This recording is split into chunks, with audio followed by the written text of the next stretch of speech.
term divine feminine refers to the feminine face of God as expressed in different cultures all over the world.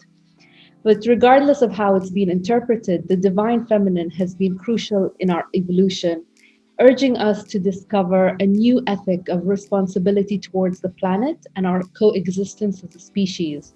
So, for hundreds of years of Western and other civilizations, there's been a fascination that's focused on power, on control, on conquest. And look at where that has led us now. But in a way, Goethe expressed it really nicely when he said, the eternal feminine is our guide. And we need this energy, this divine feminine vibration to guide us out of what we essentially created. And now the divine feminine, she's waking up from her long slumber to bring balance back into the world and restore wholeness into our lives. And it is this awakening that is helping us wake up to a new ethic of responsibility focused on the needs of our planet.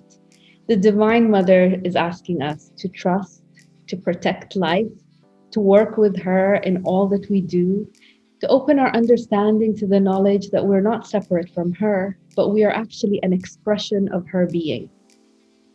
And if you look around you, the Divine Mother is everywhere. If we open our eyes and we know how to see, then we will be able to see her. In fact, in all of early cultures, there were many images and symbols that were attributed to the Divine Mother. So certain forms like the circle, the oval, the wavy line, or the spiral from Paleolithic era were all recognizable signatures of the feminine.